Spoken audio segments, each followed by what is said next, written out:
С каким настроем ехали в Новокузнецк? Все-таки такой определяющий, да, этап это для Гризли-1? Ну да, этап определяющий. Ехали мы только с боевым настроем. Никакого другого у нас как бы не было. Только победа.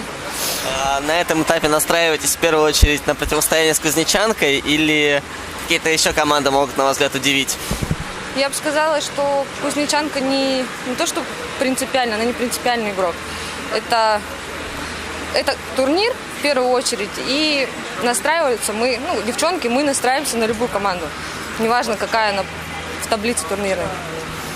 По сегодняшнему противостоянию вы первое пропустили. Вас этот ход событий удивил?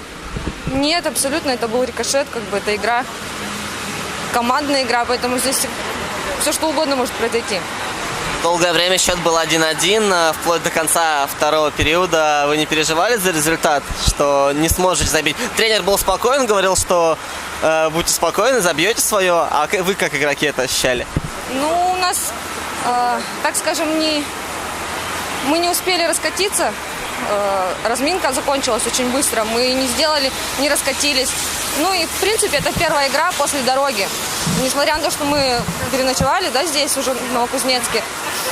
Ничего страшного, дальше больше и только победа. То есть в третьем периоде, получается, уже свою игру где-то нащупали, да? Да, мы, можно сказать, уже раскатились, начали вкатываться, чувствовать игру, чувствовать партнера.